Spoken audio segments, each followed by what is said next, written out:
जय हिंद, वंदे मातरम। बच्चों कैसे हो आप सभी।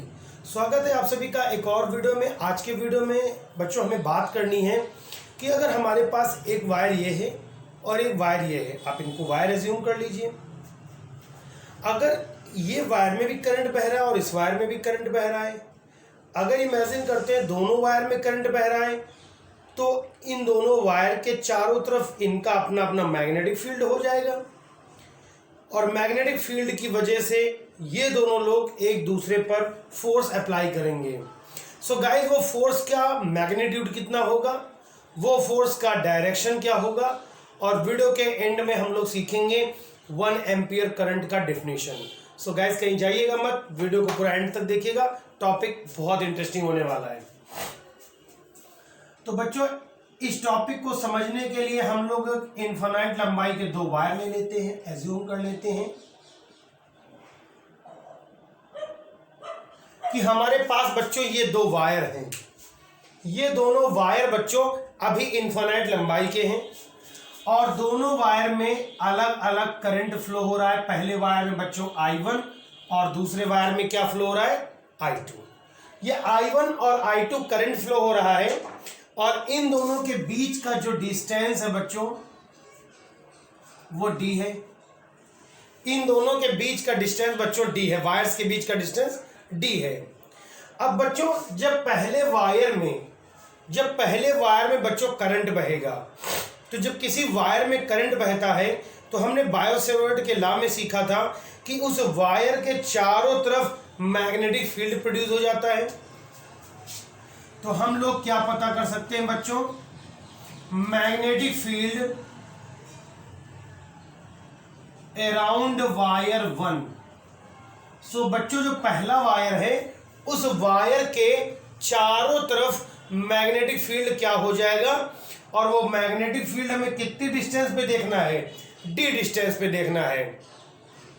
सो बच्चों, जो कि ये जो लेंथ है वो इनफाइनाइट लेंथ है, तो b is equal to mu not upon 2 pi into I1 और बाई अपॉन क्या हो जाएगा बच्चों, d। या फिर इसको आप लिख सकते हैं B1 mu not upon 4 pi into, इसको हम लिख दे रहे हैं 2I1 अपॉन d। ये क्यों यूज किया हमने, मीन्स ऊपर 2 और यहां 4 क्यों करा, अभी आपको क्लियर हो जाएगा, due to the infinite wire. अब बच्चों, पहला क्वेश्चन ये क्रिएट होता है कि जब इसमें करंट जाएगा इस साइड से, इस साइड को करंट जाएगा, तो इसमें मैग्नेटिक फील्ड जो जनरेट होगा वो इस वायर को किस तरफ की तरह महसूस होगा, उसका डायरेक्शन क्या होगा, उसको पता करने के लिए हम लोग बच्चों इस राइट हैंड रूल का यूज करेंगे। क्या करना है हमें, थंब को हमें करंट के डायरेक्शन में रखना है और उंगलियों को उस डायरेक्शन में रखना है जहां हमको मैग्नेटिक फील्ड का डायरेक्शन पता करना है। सो बच्चों, करंट इसमें बह रहा है, डायरेक्शन इसमें पता करनी है, तो उंगलियां डायरेक्शन जहां पता करना उसकी तरफ और करंट की तरफ थंब ऐसे, और इन उंगलियों को कर्ल करेंगे बच्चों, इन उंगलियों को घुमाएंगे। ये देखिए, अगर मैं इन उंगलियों को घुमाता हूं तो उंगलियां बच्चों अंदर की तरफ कर्ल हो रही हैं। इसका मतलब सेकंड वाला वायर जो मैग्नेटिक फील्ड फील करेगा बच्चों, वो इनवर्ड फील करेगा। और आपको याद होगा हम लोगों ने इनवर्ड को क्रॉस से डिनोट करते हैं, तो यहां पर मैग्नेटिक फील्ड इनवर्ड होगा। अब जब मैग्नेटिक फील्ड इनवर्ड होगा तो उस मैग्नेटिक फील्ड की वजह से इस पर फोर्स फील होगा। उस फोर्स का बच्चों मैग्नीट्यूड क्या होगा, तो देखिएगा हम लिख दे रहे हैं क्या बच्चों, फोर्स ऑन वायर 2। किसकी वजह से बच्चों, ड्यू टू वायर 1। वायर 2 पे फोर्स लग रहा किसकी वजह से, वायर 1 की वजह से। तो F21 बच्चों, सेकंड होल्ड रखिएगा, सॉरी फॉर द इनकन्वीनियंस बच्चों। एक्चुअल में अभी अपना चैनल ना तो इतना ग्रो हुआ है, न मेरे पास इतने संसाधन हैं कि मैं आपके लिए अच्छी लाइटिंग कंडीशन वगैरह की व्यवस्था कर सकूं। तो मैंने रूम के डोर्स को ओपन कर रखा है और जब सडनली हवा चलती है तो डोर क्लोज हो जाती है तो अंधेरा हो जाता है। सो वो मुझे डोर क्लोज ओपन रखने पड़ते हैं, और अगर क्लोज होते हैं तो उन्हें देखना पड़ता है कि ये बंद ना होने पाए। सो अगर इस तरह का इंटरप्शन आता है तो आप लोग थोड़ा सा कॉम्प्रोमाइज़ करेंगे। सो गाइज ये फोर्स फील करेगा, ये फोर्स कौन फील करेगा? 2 किसकी वजह से? 1 की वजह से। तो इस दूसरे वाले वायर में है करंट I2, किसकी वजह से फोर्स है? B1 की वजह से। और बच्चों ये इनफाइनाइट लेंथ ना लेके हम इसकी हमने स्मॉल क्वांटिटी या स्मॉल लेंथ ले ली है, और कितनी लेंथ के लिए पता करेंगे? Capital L। तो IBL, और बच्चों ये आ जाता है साइन थीटा। अब मैं आपको यहाँ पे रोकूंगा 2 मिनट के लिए और बात करूंगा इस चीज को कि ये जो थीटा है उसकी वैल्यू क्या है। तो बच्चों आप देखिए मैग्नेटिक फील्ड आपका किस तरफ निकला था बच्चों? इनवर्ड डायरेक्शन में। और करंट का डायरेक्शन किस तरफ है, या आप कह सकते हैं लेंथ वेक्टर किस तरफ है? तो बच्चों लेंथ वेक्टर कुछ इस तरह से है, ठीक है। और ये बच्चों देखिए अंदर तरफ है ऐसे। इसको अगर मैं आपके सामने लाऊं तो आप देखेंगे परपेंडिकुलर है, मीन्स थीटा में क्या रखना होगा? 90 डिग्री। तो बच्चों F21 I2, और बच्चों ये B1 की वैल्यू है। B1 की वैल्यू बच्चों क्या निकल आई है? Mu not upon 4 pi into 2I1 by D into बच्चों L इंटू साइन 90 हो जाएगा। छोटे बच्चों की बात है बताना कि साइन 90 की वैल्यू 1 होती है। 2I1 बाई डी, और इसकी वैल्यू बच्चों L, और इंटू में क्या आ गया? 1। अब बच्चों ये L देखें तो इधर इंटू में है, ये L इधर इंटू में है, तो इधर कहाँ आ जाएगा? डिवाइड में आ जाएगा। सो गाइस इसको हम डिवाइड में ले आते हैं। F21 upon L mu not upon 4 pi into बच्चों देखिए ये क्या हो जाएगा? 2I1 I2 upon D. अब बच्चों ये फोर्स निकला है, इसके अपॉन में L आ गया है। ये अपॉन में L क्यों रखा गया? क्योंकि बच्चों हम लोग फोर्स पता कर रहे हैं पर यूनिट लेंथ के लिए। Per unit length means Hindi medium बच्चों के लिए एकांक लंबाई के लिए पता कर रहे हैं। तो ये तो बच्चों हो गया पहले वायर की वजह से दूसरे वायर पर जो लग रहा है फोर्स। अब डायरेक्शन किससे पता होगा बच्चों? वो डायरेक्शन हमें पता होगा पाम रूल से, या फ्लेमिंग्स लेफ्ट हैंड रूल भी आप यूज कर सकते हैं। आपको पता है कि अगर मैग्नेटिक फील्ड बी का डायरेक्शन इस तरफ है, ठीक है, इस तरफ है, करंट का डायरेक्शन इस तरफ है। देखिए बच्चों इसको थोड़ा फील करें, थोड़ा फील करें बच्चों। ये उंगली को जरा ध्यान दें, अंदर तरफ चली गई है, आपको दिख नहीं रही होगी। करंट का डायरेक्शन देखिए बच्चों ऊपर तरफ है, तो फोर्स देखिए बच्चों इस तरफ। आपको याद है ना, फोर्स मैग्नीट्यूड और ये करंट। तो बच्चों करंट और ये करंट ऊपर तरफ, मैग्नेटिक फील्ड इनवर्ट डायरेक्शन में, और फोर्स बताएगा कौन? हमारा अंगूठा। दैट मीन्स ये फोर्स का डायरेक्शन इस तरफ होगा। किसका बच्चों? F21 का। सो इनवर्ट डायरेक्शन में ये फोर्स लगेगा, डायरेक्शन भी क्लियर हो गई। अब बच्चों थोड़ा सा हम हिंदी में लिखेंगे, हिंदी मीडियम बच्चों के लिए। अब हम किस पर देखेंगे कि जो चालक तार 2 है, जिसको आप बोल सकते हैं क्या बच्चों? ये कंडक्टिंग वायर जो है 2 नंबर, उसकी वजह से कितना मैग्नेटिक फील्ड पैदा हो रहा है, कितना मैग्नेटिक फील्ड प्रोड्यूस हो रहा है। तो उसकी वजह से बच्चों जो मैग्नेटिक फील्ड प्रोड्यूस होगा वो B1 ना होके बच्चों क्या होगा? B2 होगा, म्यू नॉट अपॉन 4 पाई होगा, और 2I2 अपॉन डी होगा। बच्चों अपॉन में यहां भी डी है, अपॉन में यहां पर भी डी है। क्यों? क्योंकि ये वाले वायर की से ये डी दूरी पर है और इस वाले वायर से ये डी दूरी पर है। सो B1 B2 हमारा निकल आया। अब हम देखते हैं कि जो चालक तार 1 है, करंट कैरिंग कंडक्टर 1 है, उस पर जो दूसरा वायर है 2, वो कितना फोर्स लगाएगा और उसका डायरेक्शन क्या होगा। सो उसको पता करने के लिए बच्चों पहले हमें देखना होगा कि मैग्नेटिक फील्ड का डायरेक्शन क्या है बच्चों। सो गाइस जरा ध्यान दीजिएगा। अब अगर मान लीजिए इस पर करंट इस तरफ की ओर है, तो इसका मैग्नेटिक फील्ड किस तरफ होगा? हमें देखना है बच्चों क्या करंट इस तरफ जा रहा है। जरा देखिए मैं इस तरफ आ जाता हूं। करंट बच्चों कहां जा रहा है? ऊपर तरफ। पता किस तरफ करना है, इस तरफ, उस तरफ को उंगलियां करी, अंगूठा करंट की तरफ और उंगलियों को कर्ल किया। कैसे करा कर्ल?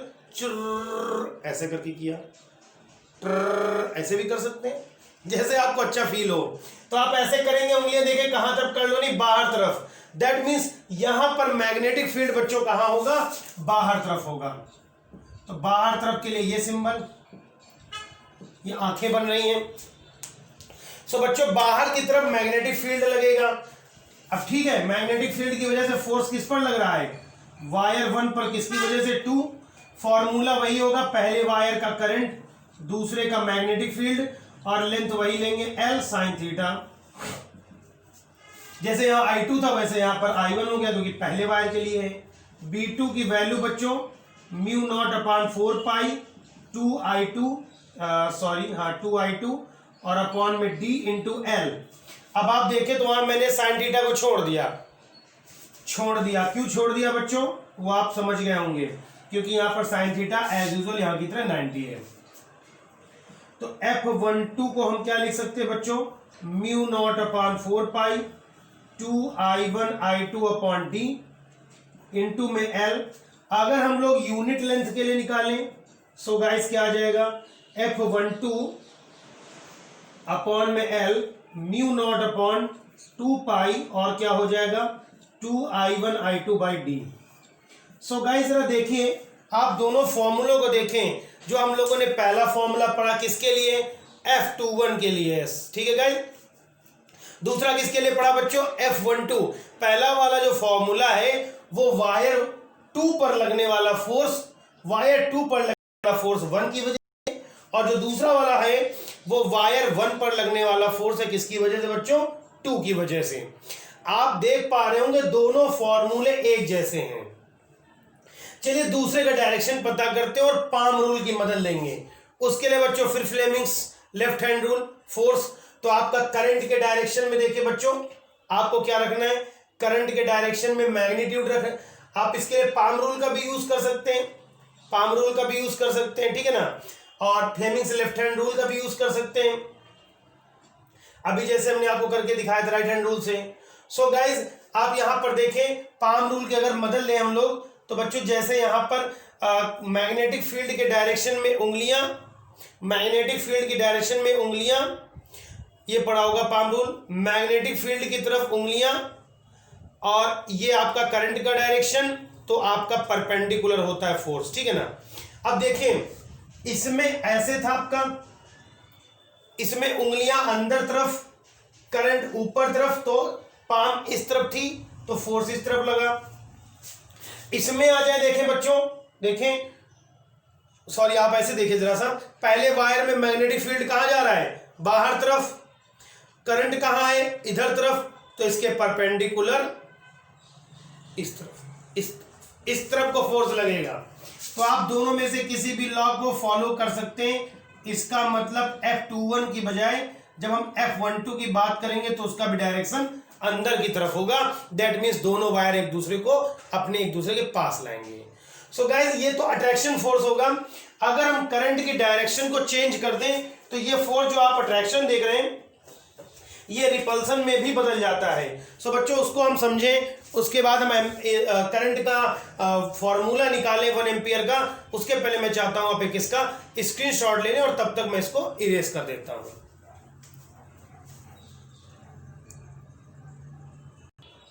सो गाइस तब तक ये जादू हो चुका है गायब करने वाला।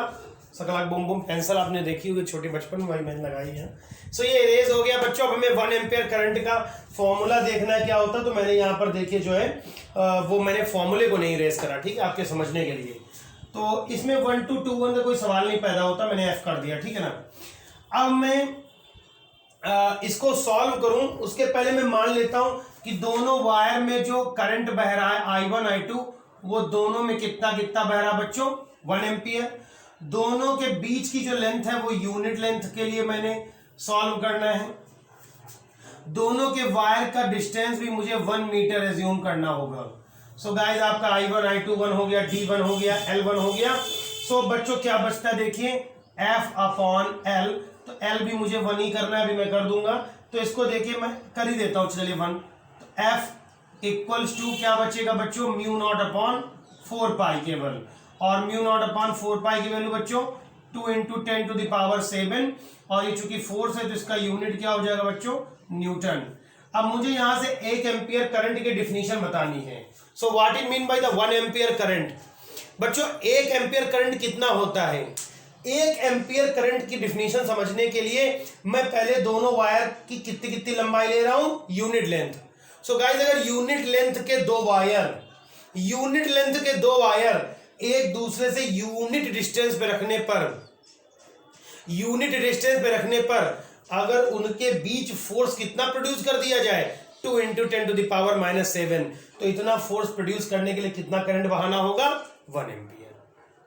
उल्टा चले, चले ठीक है। यूनिट लेंथ के दो वायर अगर एक दूसरे से यूनिट डिस्टेंस पे रखे हो, यूनिट लेंथ के दो वायर एक दूसरे से यूनिट डिस्टेंस पे रखे हो और उनमें 1 एम्पियर करंट दोनों में बहाया जाए, तो उनके बीच लगने वाला फोर्स क्या होगा बच्चों, 2 into 10 to the power -7 newton होगा। सो गाइस इस डिफिनीशन को हम लोग कई तरह से तोड़ मरोड़ सकते हैं, वो आप पे डिपेंड करता है, और फॉर्मूलों से जो भी डिफिनीशन आपकी बनती हैं वो बड़ी इंटरेस्टिंग होती, बड़ी मजेदार होती हैं। आपको सबको 1 मान लेना होता है, चाहे आप अगर याद करिए हम लोग जैसे न्यूटन्स लॉ में पढ़ते हैं F equals to G m1 m2 upon r square, तो वहाँ m1 m2 और r को 1 मान के F is equal to G बताया जाता है। तो हम लोग बोलते हैं universal gravitational constant is a force which equal to that force which acts between two unit mass bodies put at a distance of unit length, है ना। तो वहाँ भी g is equal to F R square upon m1 m2 में r1 और m1 m2, या Coulomb's law, तो जो भी फॉर्मूले, या आपने विस्कोसिटी का फॉर्मूला पढ़ा होगा F is equal to eta A dv by dz होता है।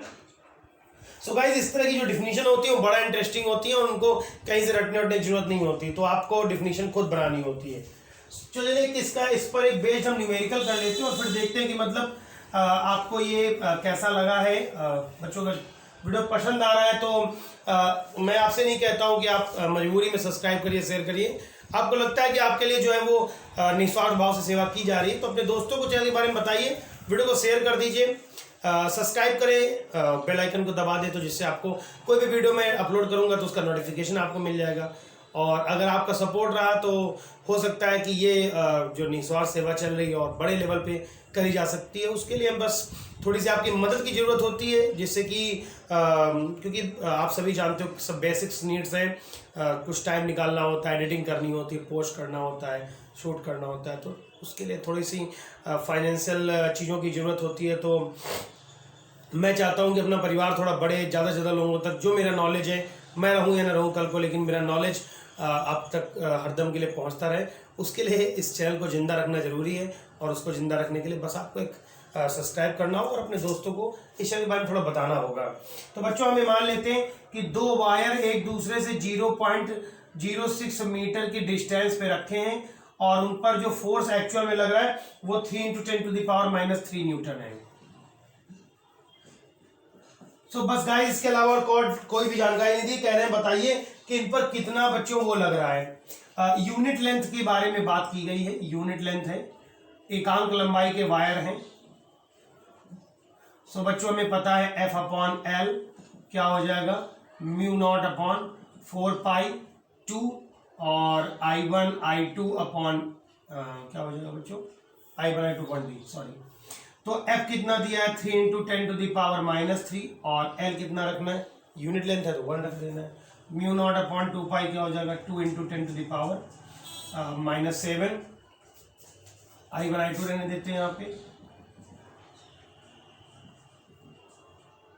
I1 I2 mu not upon 4 पाई होगा। बच्चों देखिए यहाँ पर भी गलत हो गया फॉर्मूला थोड़ा सा जो मैं लिखा है, अगर यहाँ 2 लिखा है तो यहाँ 4 लिखना होगा, सॉरी ये थोड़ा सा मिस्टेक हुआ है, मेरे हिसाब से आप सभी लोग एडजस्ट करेंगे। इसकी वैल्यू हो जाएगी I1 I2 अपॉन, अगर आप इसको कर दे रहे हैं 2 I1 I2, ठीक है। तो इसकी म्यू नॉट अपॉन 2 पाई की वैल्यू 2 इंटू 10 टू पावर -7 होती है, ऐसे तो 10 टू द पावर -7 होती है गाइस। तो अब यहाँ पे D कितना रखना है, दोनों बीच का डिस्टेंस क्या है 0.06। सो बस गाइस देखिए ऊपर आ जाएगा 3 into 0.06 into 10 to the power -3, और अपॉन में क्या आएगा 2 इंटू 10 टू द पावर -7 ऊपर जाएगा 3 इंटू क्या हो जाएगा 0.06, 10⁴ आ जाएगा, पॉजिटिव हो जाएगा ये, अपॉन में 2 लिखा रहेगा। तो इसको डिवाइड करेंगे तो 3 इंटू 0.03 इंटू 10⁴, 10⁴ का मतलब बच्चों हो गया 10,000। 10⁴ का मतलब बच्चों क्या हो गया 10,000 हो गया। तो इसको मल्टीप्लाई करेंगे तो 2 जीरो तो खर्च हो जाएंगे पॉइंट लाने में, 2 और जीरो आगे लग जाएंगे, तो 300 हो जाएगा। तो टोटल बच्चों 900 एम्पियर जो है वो करंट फ्लो हो रहा है। ठीक है, तो गाइस इस तरह से आप न्यूमेरिकल लगा सकते। थोड़ा सा कंफ्यूजन यहाँ पे हो गया था, मैं आप सभी को चाहूँगा इसको एडजस्ट कर लीजिए, अंडरस्टैंड कर लीजिए कि यहाँ पर अगर आपको 2 लिखना है तो यहाँ पे 4 लिखना होगा। ठीक है, वीडियो आपको कैसा लगा है आपको कमेंट सेक्शन में जाके मुझे बताना होगा, जिससे वीडियो में होने वाली जो भी कमियां हैं उनको आगे सुधारा जा सके। और आपका अपना चैनल है, अगर वीडियो में बताई गई कोई सी भी एक बात पसंद आई है तो लाइक करके शेयर कर दीजिए, और अगर सब्सक्राइब नहीं किया है तो सब्सक्राइब करके बेल आइकन को जरूर दबा दीजिए। जय हिंद, वंदे मातरम।